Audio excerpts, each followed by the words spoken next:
Congress all party meeting में sir जो TMC के 20 बागी सांसद थे उनको भी न्योता दिया, इनवाइट किया गया है।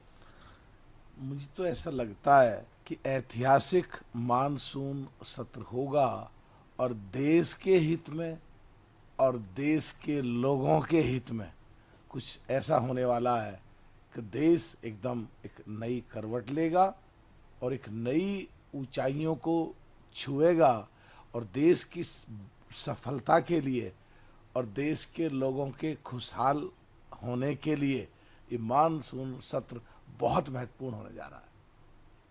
जी सर, अभिषेक बनर्जी का स्टेटमेंट है, उन्होंने कहा कि मैं चैलेंज करता हूं 20 बागी सांसदों को कि वो जो है अगर ममता बनर्जी के पास वापस आ जाते हैं तो मैं 1 घंटे में रिजाइन कर दूंगा।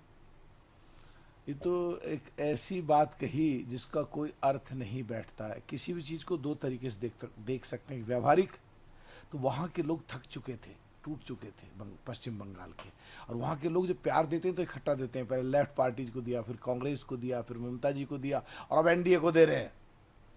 व्यावहारिक हो गया। और संवैधानिक, संविधान की क्लॉज 10 के पैरा 4 के अनुसार 2/3 मेजॉरिटी अगर हो तो संवैधानिक तरीका है टूट का। तो दोनों तरीके से क्वालिफाई करते हैं। तो तुम अब कुछ भी बोलते रहो, तुम्हें कोई पूछ नहीं रहा, कोई लेना नहीं, कोई देना नहीं। तुम कहते हो हमारे पास आ जाओ तो हम देखते हैं कैसे ले लेंगे। अरे तुम्हारे पास जा कौन रहा भाई। सर स्पीकर ओम बिरला ने 6 शिवसेना उद्धव गुट के सांसदों का मर्जर अप्रूव कर लिया है।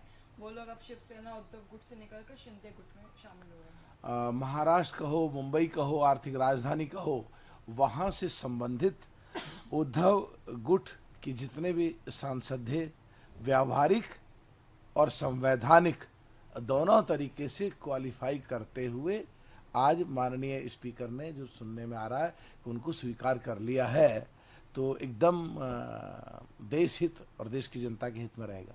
सर आखिरी सवाल है, राहुल गांधी ने ट्वीट करके कहा कि मोदी सरकार असत्य और हिंसा की सरकार है। जो सोनम वांगचुक के साथ पूरा सिलसिला हुआ, सीजेपी का प्रोटेस्ट हुआ, उसके कांटेक्ट में उन्होंने ये कहा है बीजेपी को। देखिए, यहाँ पे राजनीति में राहुल गांधी जी, और फिल्मों में एक गोविंदा स्टार हुआ करता था जो सांसद भी रहा कांग्रेस से, वो शब्द कुछ भी बोल देंगे एक्चुअल में हिंदी के, और हिंदी का शाब्दिक अर्थ उनसे पूछ लो, उसका संधि विच्छेद पूछ लो, उनकी स्पेलिंग पूछ लो, उनको उनके हाथ से लिखवा लो, अगर लिख भी ले, कुछ भी बोल देंगे, हम पे फर्क नहीं पड़ता। पर वो जो बोलते हैं ज़्यादातर ऐसा ही बोलते हैं जो कांग्रेस के खिलाफ जाए या देश के खिलाफ जाए या देश की जनता के खिलाफ जाए। हाँ, इतना जरूर है कि युद्ध पाकिस्तान और हिंदुस्तान के युद्ध के समय जो पूछा, जो बोलते थे, हम पाकिस्तान के फेवर में जरूर वो चीज़ें चली जाती थी।